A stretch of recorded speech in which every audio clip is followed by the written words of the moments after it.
Di Indonesia baik batubara maupun mineral lainnya itu hampir 8.000 izin pertambangan. Ada banyak sekali kasus korupsi yang kita bisa lihat dan sudah banyak diulas juga di media yang berkaitan dengan pengurusan izin wilayah tambang. Di dalam rezimnya Prabowo hari ini kita juga berhadapan banyak dengan persoalan baik itu dampak kerusakan yang diakibatkan oleh tambang geotermal sekalipun tadi, baik itu nikel maupun geotermal yang di dalam tanda kutip diklaim dibungkus dengan transisi energi atau solusi dari persoalan lingkungan yang kita hadapi hari ini. Halo teman-teman semua, kembali lagi di podcast Di Atas Meja. Kenapa Di Atas Meja? Karena tidak ada yang dikorupsi dari obrolan kita hari ini. Dan hari ini aku Seira udah kedatangan teman kita dari Jatam, ada Kak Hema. Halo Kak. Halo Seira. Hari ini kita akan ngobrol banyak hal soal tambang dan juga soal Hari Anti Tambang yang diperingati itu setiap tanggal 29 Mei. Nah, teman-teman, aku mau nyapa Kak Hema dulu nih. Kak Hema katanya tadi baru datang habis dari aksi ya. Langsung banget ke sini gabung di podcast Di Atas Meja. Iya. Ada aksi apa itu Kak? Kalau boleh diceritakan. Jadi hari ini itu jadi masih reak-reak habis aksi nih. Langsung datang ke podcast si cewek. Jadi hari ini tuh kita sedang ada teman-teman solidaritas dari anti kriminalisasi ya. Itu sedang merespon kawan-kawan yang dikriminalisasi di 11 warga Maba Sangaji di Halmahera Timur, Maluku Utara, yang 11 orangnya itu sudah ditetapkan sebagai tersangka. Ini karena menolak tambang nikel ya, perluasan tambang nikel yang udah kita tahu situasinya di Maluku Utara, dan itu sedang masuk untuk merusak hutan. Kemudian warga yang berupaya menghentikan, sebelumnya ada 25 orang dan 11 orang diantaranya sudah ditetapkan sebagai tersangka. Oke, berarti dan kalau nggak salah dalam beberapa waktu terakhir juga banyak banget kasus kriminalisasi terhadap warga ya, yang sedang menyuarakan lagi gencar-gencarnya menyuarakan penolakan terhadap perluasan tambang di wilayah hidup mereka, begitu ya. Betul. Dan ini sangat menyedihkan banget sih ketika para warga sedang memperjuangkan ruang hidupnya malah justru harus mendapatkan represivitas dan justru dikriminalisasi gitu ya karena suara yang mereka berikan. Nah, sekarang dalam rangka memperingati Hari Anti Tambang nih, Kak Hema, tadi ada konteks bahwa warga banyak yang menolak perluasan wilayah tambang misalkan. Tapi boleh dong diceritain sedikit Kak, sebenarnya Hari Anti Tambang ini awalnya bisa diperingati itu gimana sih ceritanya? Jadi Hari Anti Tambang ini kenapa memang menurut kita perlu diperingati, karena ada pelajaran yang sebenarnya harus kita ambil sebagai pelajaran yang sangat berharga, tapi sepertinya negara ataupun para pelaku yang ada di pemerintahan itu tidak melihat itu sebagai pelajaran gitu. Kita dihadapkan pada tahun 2006 dengan semburan lumpur lapindo ya yang terjadi di Porong Sidoarjo, dan itu bisa dikatakan sebagai salah satu dampak dari bencana ekologis, dampak dari industri ekstraktif yang terbesar yang ada di Indonesia gitu. Tapi kalau yang kita lihat kan perluasan itu semakin masif. Jadi kalau kita lihat misalnya yang di lumpur lapindo Porong Sidoarjo itu masih saya ingat persis, sepertinya itu saya masih di tahun 2006 itu masih di SD mau ke SMP gitu ya. Dan kemudian mengingat situasi yang terjadi di sana itu membuat memang bertahap ya prosesnya, karena semburan lumpur lapindo itu terjadi di tahun 2006, kemudian terus sampai hari ini kan juga itu tidak berhenti. Nah, itu sudah mengakibatkan puluhan ribu yang harus diungsikan. Jadi dampak ekologi sosialnya kemudian juga mencemari tanah, air, termasuk juga itu kan bau menyengat ya. Jadi mengakibatkan dampak kesehatan juga. Dan ketika ya pemukiman tenggelam, semua peradaban, semua kehidupan yang ada di sana juga hilang dan pencar semuanya gitu. Dan itu kan sesuatu yang tidak bisa dipulihkan oleh negara sampai hari ini, bahkan mustahil gitu. Nah, kemudian yang terjadi tadi yang seperti disampaikan Sera, perluasan industri tambang itu terus meluas. Sebenarnya bukan hanya di lumpur lapindo yang bisa kita jadikan pelajaran terkait bahaya atau dampak daya rusak yang diakibatkan oleh tambang, tapi di seluruh operasi pertambangan sebenarnya kita bisa lihat daya rusaknya seperti apa. Karena kan sekali lagi tambang itu dia dalam cara kerjanya dia rakus lahan dan dia rakus air gitu. Dan kalau dia rakus lahan dan rakus air kan pasti akan mengakibatkan konflik ya. Karena kerusakannya itu akan sangat masif.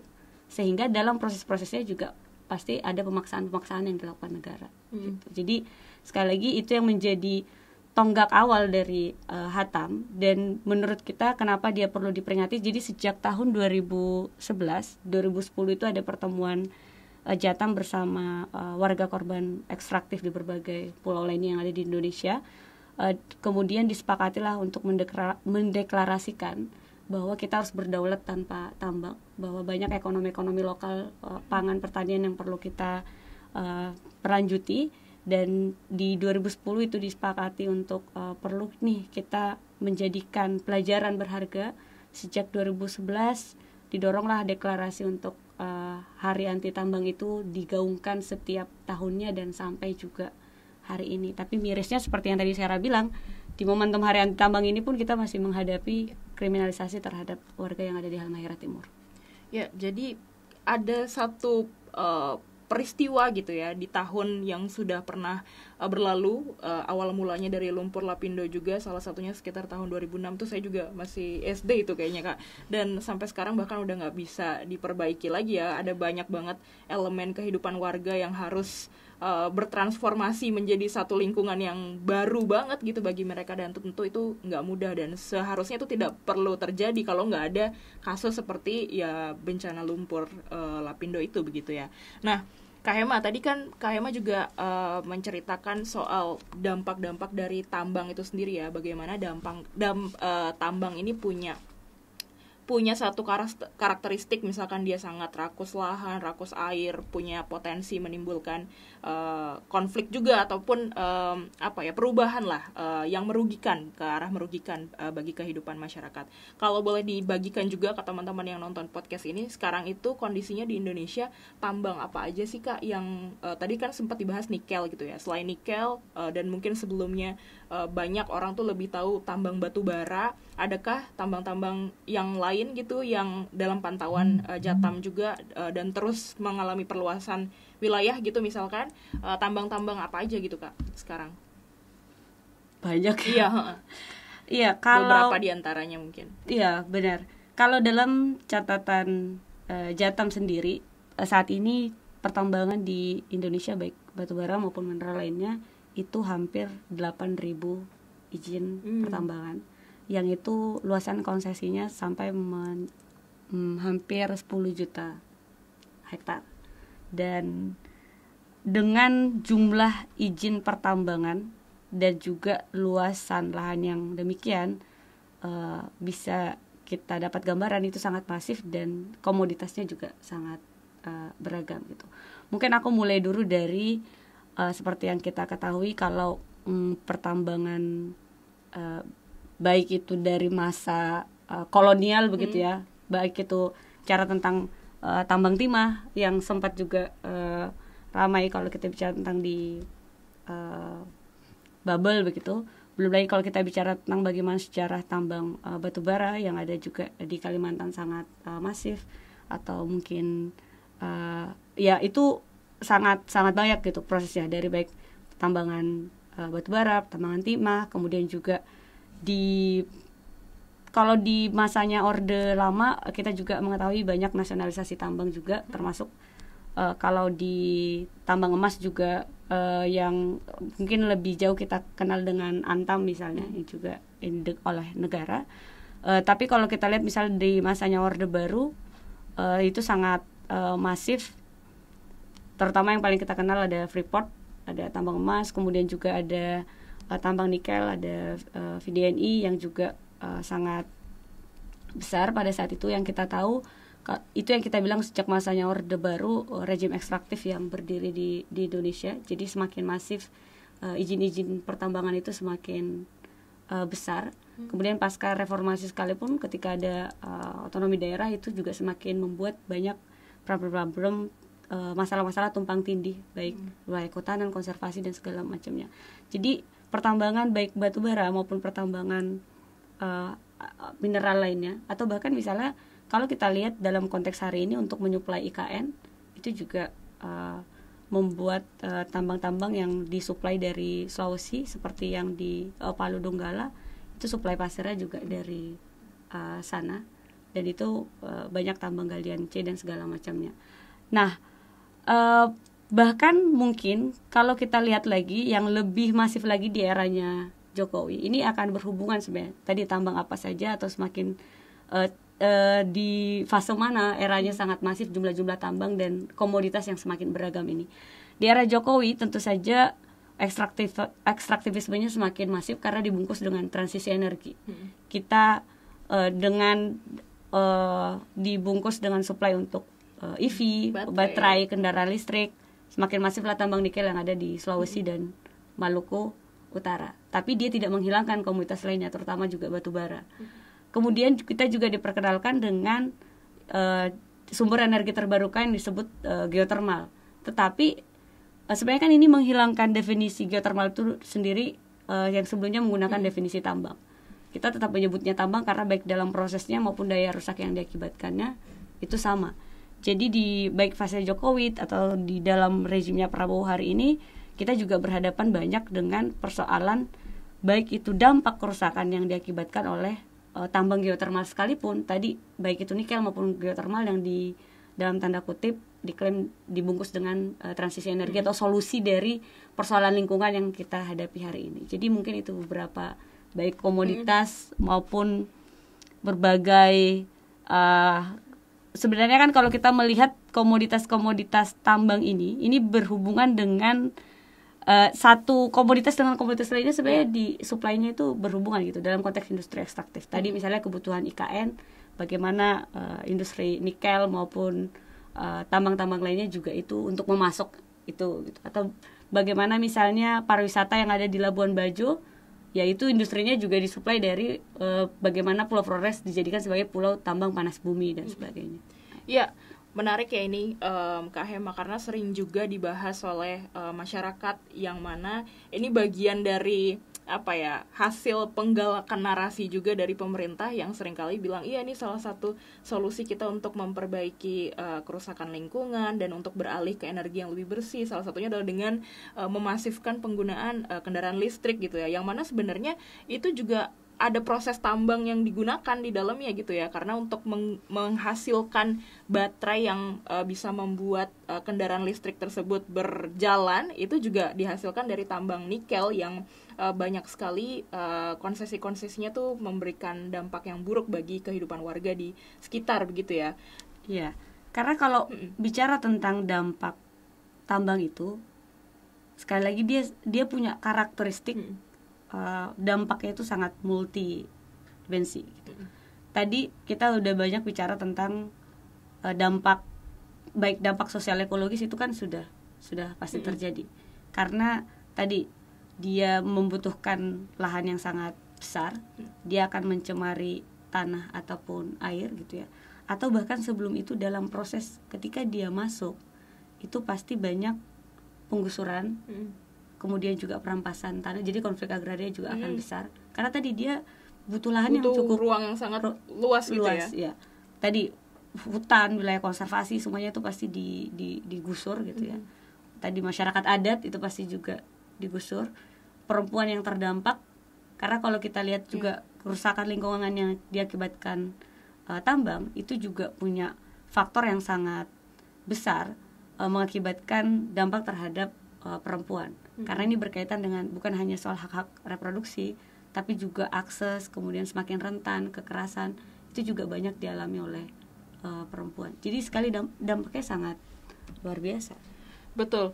Dan belum lagi teman-teman ketika tambang ini kan banyak di daerah-daerah gitu ya Kak ya, yang mana otomatis untuk proses pelaksanaan konsesinya dari tahap awal baik itu perencanaan, pengurusan izin, kemudian eksekusinya, pelaksanaan eksekusi konsesinya sampai tahap-tahap berikutnya itu kan semua banyak punya kaitan dengan pemerintah daerah ya Kak ya. Dan teman-teman ini juga menimbulkan atau menyebabkan dampak-dampak lain di mana seringkali ada korupsi gitu ya di tengah proses untuk mengurus izinnya gitu misalkan. Makanya ada banyak sekali kasus korupsi yang kita bisa lihat dan sudah banyak diulas juga di media yang berkaitan dengan pengurusan izin wilayah tambang, yang mana misalkan seharusnya konsesi tambang tersebut tidak eligible sebenarnya untuk dilakukan konsesi gitu, tidak memenuhi sejumlah persyaratan yang sudah ditentukan, tapi kemudian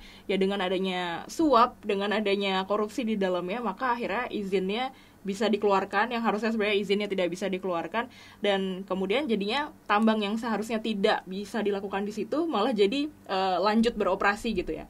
Nah, dalam fenomena yang kayak gini nih, Kak Hema, ini tuh kan seringkali juga menimbulkan pertanyaan buat teman-teman gitu ya.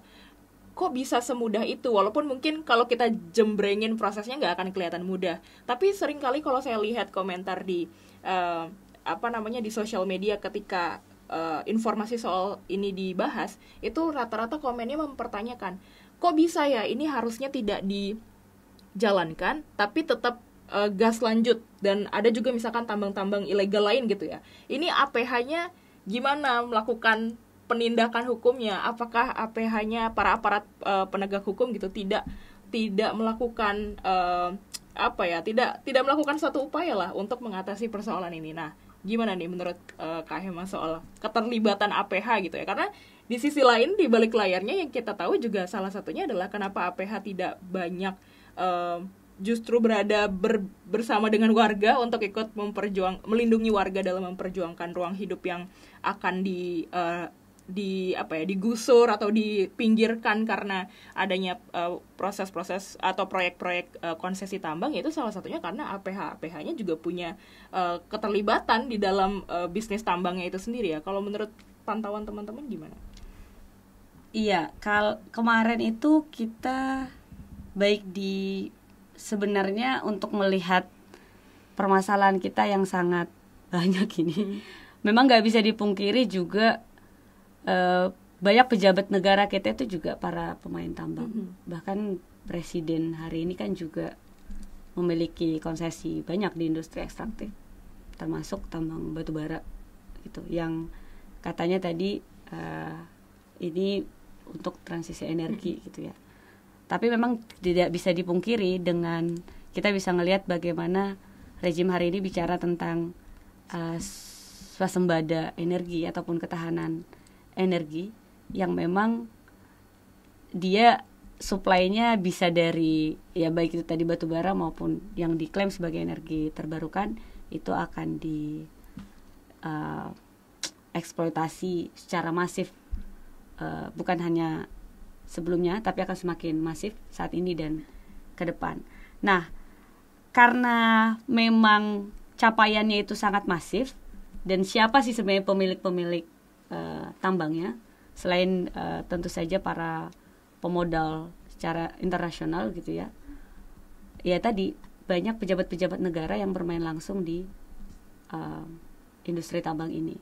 Misalnya di dalam riset yang dilakukan Jatam baik di pemilu maupun pilkada sebelumnya, dalam komposisi rejim Prabowo sendiri hampir 70% itu adalah para pebisnis, termasuk juga yang bermain di sektor pertambangan. Ada tentu saja ada Pak Bahlil, kemudian juga ada LBP, tentu saja juga nggak bisa dipungkiri, dan sebenarnya ada banyak lagi gitu. Dan justru dengan banyaknya pejabat negara, pejabat publik, termasuk juga calon pejabat publik yang juga punya afiliasi bisnis di sektor ekstraktif di bidang tambang, itu jadi penting bagi kita karena ada konteks tadi begitu ya. Jadi penting bagi kita untuk mengetahui nih ketika misalkan mau berlangsung pemilihan kepala daerah ataupun pemilihan umum lainnya, penting untuk kita melihat potensi konflik kepentingannya gitu ya, karena pada akhirnya tadi adanya korupsi perizinan dan segala macamnya itu sangat kental dengan adanya konflik kepentingan yang muncul teman-teman, karena para kandidat tadi yang sedang berkontestasi itu mereka juga punya afiliasi terhadap bisnis, baik itu misalkan bisnis mereka langsung, mereka yang mendirikan misalkan perusahaan yang bergerak di bidang tambangnya, ataupun misalkan afiliasi yang muncul dari relasi keluarga ataupun relasi lainnya begitu ya, relasi kekerabatan lainnya. Jadi penting banget untuk kita melihat sebenarnya afiliasinya tuh seperti apa, baik calon kepala daerah maupun calon pejabat publik lainnya gitu ya. Melihat rekam jejak mereka itu satu hal, tapi melihat juga kepada jejaring mana saja mereka terhubung itu juga jadi sangat penting gitu, karena ada potensi-potensi seperti ini gitu. Ketika kita tadi bahas bahwa banyak tambang di daerah itu kan diurusnya oleh pemerintah daerah, dan ketika kepala daerahnya sendiri gitu misalkan ternyata punya afiliasi dengan bisnis ekstraktif, ya itu bisa jadi jalan mulus juga untuk membuka lebar tambang, celah tambang-tambang ilegal gitu misalkan, atau nggak hanya tambang ilegal ya, tapi tambang yang dibuat legal ya, karena itu tadi proses perizinannya semua sudah dibikin tercentang tuh semua kebutuhannya ya, lagi-lagi karena itu akan berkaitan sama bisnis yang dimiliki oleh elit politik di daerah itu sendiri gitu. Nah, balik lagi soal kemana APH gitu ya, kemana APH ketika ada situasi yang seperti ini gitu, yang seharusnya banyak publik pasti memberikan reaksi wajar bahwa ya harusnya ini bisa dilindungi oleh, dibantu proses justru ketika warga protes terhadap protes dalam konteks memperjuangkan lahan hidupnya, harusnya itu justru di-backing oleh APH, di-backing oleh polisi gitu ya. Tapi seringkali itu malah tidak terjadi karena polisinya justru membacking pengusahanya gitu ya, yang mana mereka pada akhirnya bareng-bareng melawan masyarakat gitu ya, bukan dalam hal yang sebaliknya. Nah, ini menarik juga Kak Hema, karena tadi kita sempat cari-cari lagi dan menemukan gitu ya, bahwa ternyata ada jumlah yang sangat besar juga, ada anggaran yang cukup besar juga yang dimiliki oleh kepolisian gitu ya, untuk bisa menjalankan proses yang dinamakan pengamanan objek vital nasional. Dan ternyata mungkin kalau teman-teman yang belum tahu, awalnya kalau mendengar objek vital nasional ini mungkin kayak objek semacam cagar budaya kah, atau cagar alam yang memang harus dilindungi gitu ya. Tapi ternyata ada tambang-tambang juga yang masuk ke sana, dan ketika tambang-tambang tersebut masuk menjadi bagian dari objek vital nasional, kemudian ada anggaran yang sangat besar dimiliki oleh kepolisian untuk mengamankan objek vital nasional tersebut, maka anggaran pengamanan ini bisa jadi adalah anggaran yang justru digunakan untuk memberikan represivitas terhadap warga tadi itu ya Kak. Gimana komentarnya soal ini Kak? Iya, tapi tadi sebelum ke APH ada juga yang pengalaman menarik soal korupsi yang di daerah, yang juga menangkap Gubernur Maluku Utara. Ya. Dan itu juga AGK ya. AGK juga dengan tambang harita kan, itu termasuk salah satu pejabat dari harita itu. Mungkin kasus juga yang bisa banyak kawan-kawan kalau ingin tahu gitu. Kemudian tadi soal APH. Nah, banyak mungkin yang masih menaruh kepercayaan karena tidak ada pilihan lain sebenarnya, dengan berbagai persoalan yang sedang kita hadapi saat ini. Kemudian muncullah bahwa ya harusnya APH yang menjadi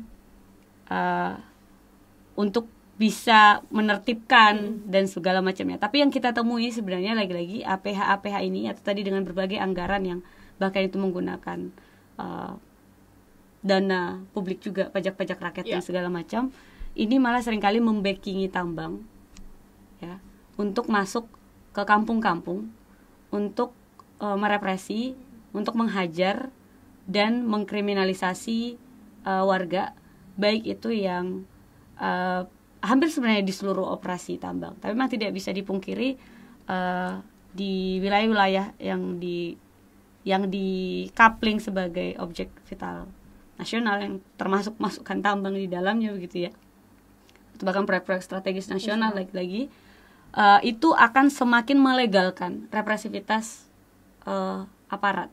Misalnya dalam catatan kita, terutama lagi-lagi di bawah rezimnya Jokowi sebelumnya, gitu ya, legasi sebelum Prabowo, ratusan kasus kekerasan dan kriminalisasi terhadap warga yang berada di lingkar tambang, lebih dari 500 kasus.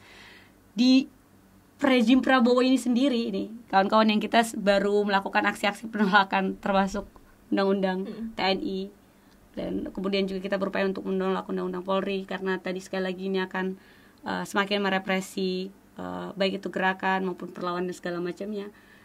Dan memang terbukti gitu. Di masanya Prabowo aja, ini kita masih hitung dalam hitungan bulan begitu ya. Beberapa bulan itu kita sudah lebih dari 70 warga yang dikriminalisasi karena tambang. Tadi di Halmahera Timur. Kemudian juga ada di Pocoleo, Nusa Tenggara Timur. Di Pulau Flores. Kemudian juga ada di Wawonii, ada di Sulawesi. Kemudian juga bahkan ada di Gunung Gede. Jadi hampir di Jawa Barat.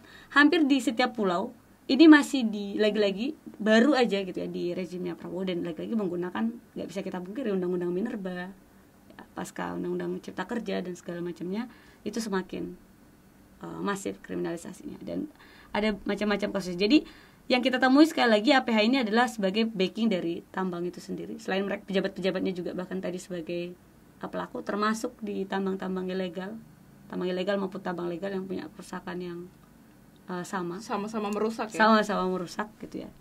Dan mereka yang bahkan tadi menjadi aktor utama pelaku kekerasan terhadap warga yang menolak pertambangan. Termasuk tadi mengkriminalisasi ya. Oke, teman-teman. Jadi tadi ada banyak banget yang kita ulas sebagai bagian dari dampak gitu ya yang ditimbulkan dari proses tambang yang berjalan di Indonesia. Tadi teman-teman udah mendengarkan banyak seperti bagaimana represivitas dan kriminalitas terhadap warga itu banyak terjadi. Kemudian belum lagi kelangsungan hidup warga di sekitar wilayah tambang yang harus terganggu, baik itu dampak kesehatan yang menjadi lebih memburuk, kemudian pasti itu juga punya kaitan terhadap mata pencaharian dan lain sebagainya. Jadi semoga apa yang tadi kita banyak bincangkan hari ini, situasi tentang kondisi berbagai tambang di Indonesia, bisa memberikan teman-teman semua informasi lebih lanjut bahwa kayak gini ternyata realitanya dari konsesi tambang yang berjalan di Indonesia. Dan semoga ini juga jadi informasi yang membantu untuk kita sama-sama melihat kembali bagaimana sih kita tuh harus merespon banyaknya konsesi tambang, banyaknya proyek tambang baik legal maupun ilegal yang baru bermunculan. Dan mungkin itu yang bisa kita diskusikan pada hari ini di momen peringatan Hari Anti Tambang. Terima kasih buat teman-teman semua yang sudah menonton, dan terima kasih juga Kak Hema. Tahun ini Hatam akan diperingati gitu. Oke. Jadi mau ngajak kawan-kawan juga nih. Iya. Oke. Jadi tahun ini teman-teman Hatam akan diperingati lagi-lagi di berbagai tapak perlawanan tambang gitu ya. Jadi dalam catatan Jatam sendiri ya, hampir 30 titik, dan sebenarnya lebih banyak lagi karena konsesi tambang sangat besar, konflik yang sangat besar, perlawanannya sangat besar. Itu akan diperingati di berbagai wilayah operasi pertambangan gitu ya, dari Sumatera sampai juga di berbagai wilayah lainnya sampai ke timur gitu. Nah, di nasional sendiri itu akan diagendakan di Flores, Nusa Tenggara Timur. Ini berkaitan tadi dengan bagaimana Pulau Flores ini dijadikan sebagai pulau panas bumi oleh Kepres yang dibuat oleh SDM, ditentukan bahwa sepulau-pulaunya ini dikapling sebagai pulau panas bumi. Jadi mengajak juga untuk seluruh kawan-kawan gitu ya, yang mungkin juga di wilayahnya berhadapan dengan pertambangan, juga untuk memperingatinya sebagai pengingat akan bahaya industri ekstraktif yang akan terjadi ke depan. Oke, jadi ini momentum yang pas untuk kita kembali menyuarakan perlawanan kita begitu ya Kak, terhadap ruang hidup warga yang harus direbut dari banyaknya konsesi tambang ini. Makasih banyak Kak Hema dari Jatam yang udah datang hari ini untuk ngobrol bareng. Sekian dulu teman-teman podcast kita hari ini dalam rangka memperingati Hari Anti Tambang. Terima kasih dan sampai ketemu di podcast Di Atas Meja berikutnya.